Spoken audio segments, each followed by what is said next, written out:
Welcome back, everybody. In our last video, we talked about sequences, what they are, intuitively what it means for a sequence to go somewhere. Right? We're not talking about jumping in a car and taking off across country. We mean that the numbers all keep getting closer and closer and closer to something as we go through the sequence. So we're now ready for by far the most important definition that we've had so far in this class. This is when we've been building and building and building up to exactly this. So here it is in all of its glory. This is the definition of what it means for a sequence to converge. So first thing you'll notice, there's lots of colors here, and that's on purpose because that helps us track what we're doing as we go through the next little bit. Also, there's a lot of logic symbols in here, right? There's a for every and a there exists and it implies, and that's there because, well, this is part of the definition, is that's the easiest way to say it. And that's now you see why we spent so long in the first few sections of the book going through carefully all the logic stuff. So now when we get to this point, now we know what the upside down A means and what the backwards E means and what it really means to have an implication. And of course, we could take the negation of this and talk about what that means too, because we've done all that logic stuff in the background. The absolute value of Sn minus S, we know what that means because we spent that time talking about absolute values. That's just the distance between S sub n and S.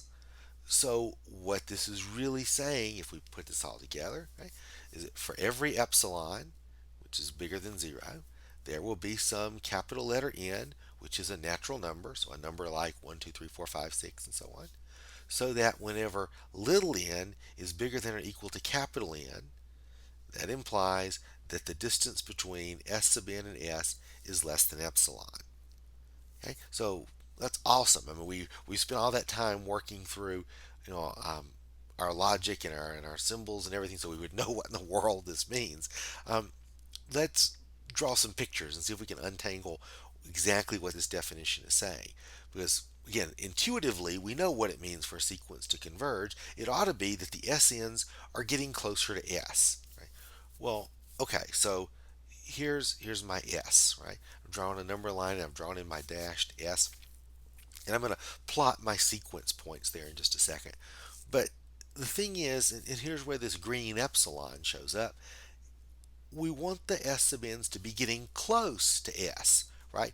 The sequence doesn't have to always equal S, right? That's not going to happen.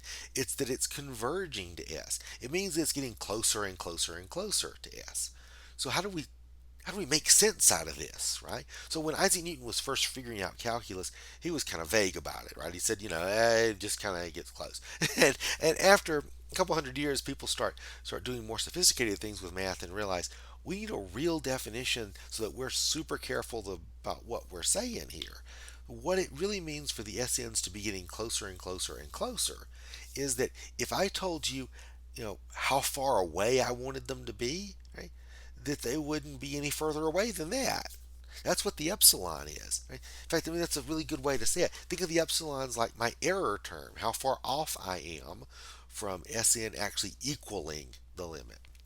So the SNs, of course, they won't ever, in general, actually equal S. I mean, they could, but you wouldn't normally expect that they would actually equal S. This is like horseshoes and hand grenades and limits. They just have to be getting closer. So how close? Well, within this little margin of error, and that's what epsilon is. It's like this little margin of error. So think of this like this little green band around S, and what it means for Sn to get close to S is that it gets within inside that little green band eventually. So let me draw some dots. So these are the same pictures of dots that we used in our last video when we were drawing a sequence. And you see that these dots are, well, so far, right now they're staying inside that little green band. But you'll see in a second, they're going to take a nosedive and wander off for some reason or other. But then they come back and they get inside there, and then now we'll see that it looks like they're going to stay inside that little green band. Okay? And so that's exactly what happens. From where that arrow points, right, that's actually pointing, and I believe if I counted correctly, that's the 22nd term, right? So if you go through the first 21 dots, dot number 19 and 20 and 21 are outside of my band, but dot number 22, so S sub 22, the 22nd dot, is inside my green error band. And from that point on, the sequence stays inside there. So that's great, right? I've told you how close I want to be, right? Within epsilon, right? I've told you how close I want my sequence to be to S. And eventually, my sequence got that close and stayed there. That's what converging should mean. I should be able to walk up to you and say, hey, I want to be within this much, and give you an epsilon and say, I want to be that close. And eventually, my sequence gets that close and stays that close. So the sequence will get within that green band and stay inside there forever, right? Okay. If it ever leaves the green band, then that doesn't count. It's got to get inside there. It's got to stay there forever. And in this example, the 22nd term got inside there and it stays there forever. Okay. Okay. Of course, I want it to be able to get closer and closer and closer, right? I could give you any green error band, right? So here's one. Here's one that's a little smaller. Suppose that was my definition of what closer means, right? Well, you'll see that eventually it'll get inside that green band too. Although if you count the little dots, it's the 29th one actually that gets within there and stays. So from the 29th one on, it stays inside that little green strip. Okay? And if I made my strip smaller, then eventually I would get inside that strip too. It would just take longer. It would take a bigger capital N. So what's capital N doing here? Capital N is really the first time you get inside the green strip and stay there from then on. Okay? So let's back up a minute and sort of talk through what all the pieces of the definition mean. As again, this is by far the most important thing we've done all semester. Right? Everything we've been doing has been building up to this. So what's my epsilon? Well, it's how close you want me to be, right? So you can almost think of this as like, I'm trying to prove that this sequence converges, so I got to prove it to you, right? So what that means is you have to be able to give me an epsilon, right? Give me a number, epsilon, and I have to be able to get that close, okay, eventually, right? And of course, this sequence doesn't have to get close to S at the very beginning. It can take a long time before it gets close to S. But eventually, my sequence should get close to S. So you tell me how far you want to be, right? How far off you want to be. That distance, that how far off you want me to be, that's epsilon. Right? And eventually, at some point, if my sequence converges, I'll get within epsilon and I'll stay there. And my capital N is that's the first time I get within epsilon and stay there from then on. So every time n is bigger than capital N, that means for all the terms that come after the capital Nth one, I'll get within that green band and I stay there forever. All the other terms after that stay within the green band. Okay? If you want to think about this from the other picture I drew, right, here's an S, and my epsilon band would be some little green block around that. And eventually, as I go through drawing my dots, if my sequence is going to converge to S, they're going to have to get inside that little green, well, the right word is neighborhood. Again, this is why we talked about neighborhoods, right? The being within epsilon of S means that I'm sitting there between, well, in a neighborhood of radius epsilon around S, right? Between S minus epsilon and S plus epsilon. And all those red dots are going to have to stay inside there. And if I made my epsilon a little smaller, well, eventually all those dots would have to stay inside that smaller neighborhood. Okay? That's exactly what the definition says if you rewrite it in terms of neighborhoods. And you'll get a chance to do that in the homework. Okay, so here we are. I'll run through my little movie again, and you see that eventually we'll get inside that smaller neighborhood too. Okay, so this is again crying out for an example, right? We've just so far looked at pictures and dots and things moving and little green bands that we try to stay inside. I mean, when we get ready to do the homework, we need to, we'll do problems, right, where we'll have to actually write some proofs. So this is desperate for an example. So we're going to do this very slowly. Okay, we're going to start off with a really simple example, and we're going to do this in stages so you can see how the proof works. Okay, so typically when we try to do the proof, what you will write is not what I'm going to do in the next, say, 3 or 4 minutes. but I want to explain how this works. And I think it will make this make more sense when we actually do start writing the proof. So again, here's my idea. What the definition really says is that for every epsilon, we have to be able to get within epsilon and stay there. Okay? So let's just play with this. Again, I'm not writing a proof yet at all because I'm not. When I write the proof, I don't tell you what epsilon is, right? We'll have to. It says that this should happen for every epsilon. So as we learned back when we were doing the logic stuff, if you're trying to prove a statement with a for every, then we don't start it out the proof by saying suppose that epsilon were zero point 0.1. We don't pick what epsilon was. We have to leave epsilon as a variable. Okay, so when I write the proof, I'll leave epsilon as a variable. But again, just because this is such a hard idea to understand, let's try to see what would happen if epsilon were a number, just so that the algebra doesn't freak us out. Okay, so if I told you that I want to get within zero point 0.1 of the eventual limit. Of course, I know what the limit is, right? The limit of 1 over n should be 0. So I want this sequence to get within zero point 0.1 of 0 and stay there forever. Okay, so that's my margin of error. I need to get within zero point 0.1 of 0. How far out do I have to go in the sequence, right? How many terms do I have to count out before I get within zero point 0.1 of 0, before I finally get inside that little green band? Well, let's see. So the reason that we talked about absolute values is so we would know what distance meant. And what does it mean for the distance between my sequence? S sub n, in this case, that's 1 over n, and its limit, we were calling that s. In this case, that will be the number 0. So the distance between 1 over n and 0 is just, of course, the absolute value of 1 over n minus 0. And to say that that distance is less than epsilon, that these two numbers are within epsilon of each other, that 1 over n has gotten that close to 0, well, that would say that the absolute value of 1 over n minus 0 would be less than my green epsilon.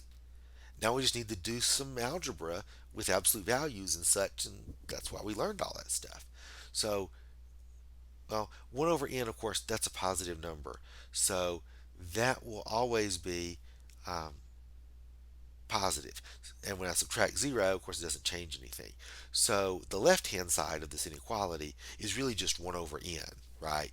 Because I know when I subtract 0, it doesn't change it. And when I take the absolute value of 1 over n, n's positive, so 1 over n's positive. So there we go. The left-hand side is just 1 over n.